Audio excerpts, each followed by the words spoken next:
masih kecil, maka pekerjaan itu sudah Allah hitung sama nilainya dengan jihad fi sabilillah. Kemudian yang kedua, jika seorang muslim bekerja untuk kedua orang tuanya yang sudah tua, kemudian dia ikhlas dan Allah pun juga ikhlas, Allah meridai pekerjaannya, maka pahalanya sama seperti pahala orang yang berjihad di jalan Allah Subhanahu wa taala.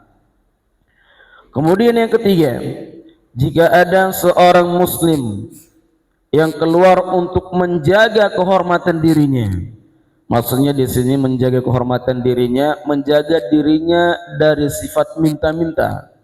Ya.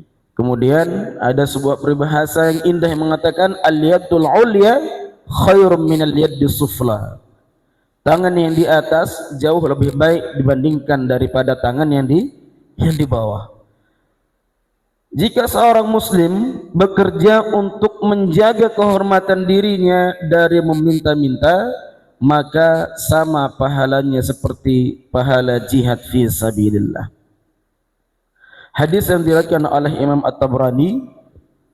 Bapak Ibu semuanya yang dimuliakan Allah Subhanahu wa taala, bahwa segala amal ibadah yang kita lakukan, satu yang kita inginkan melainkan Allah ridha dan Allah cinta.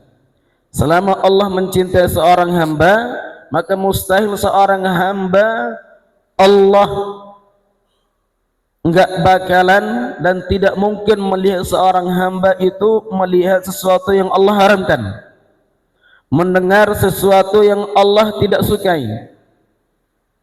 Allah Subhanahu wa taala akan menjaganya.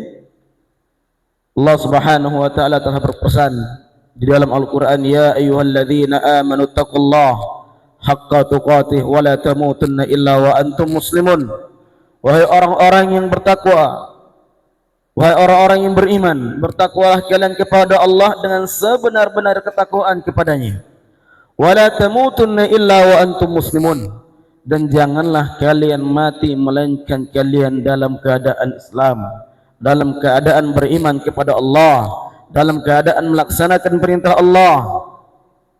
Kemudian Allah Subhanahu wa taala berfirman di dalam Quran yang lain, di dalam surah yang lain, a'udzubillahi minasyaitonir rajim, ya ayyuhalladzina amanu in tansurullah yansurkum wa yutsabbit aqdamakum.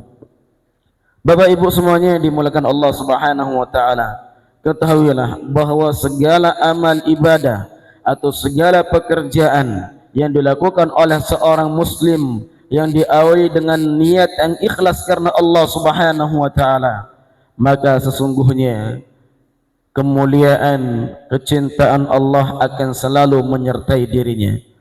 Maka tugas kita menjadi seorang yang beriman kepada Allah Subhanahu wa taala hanyalah melainkan untuk senantiasa menggenggam dan memegang teguh ajaran yang diajarkan oleh Rasulullah sallallahu alaihi wasallam, sehingga kelak di yaumil qiyamah kita menjadi hamba-hamba yang senantiasa tercatat dalam sejarah, yaitu orang-orang yang muflihun, orang-orang yang beruntung, orang-orang yang senantiasa istiqomah dalam ketaatan kepada Allah Subhanahu wa taala.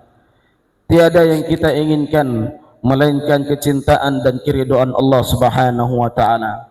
Barakallahu fikum. Insyaallah kita akan lanjutkan dengan tilawah, kemudian nanti habis tilawah akan kita lanjutkan dengan kuliah subuh. Barakallahu fikum. Sekian, assalamualaikum warahmatullahi wabarakatuh.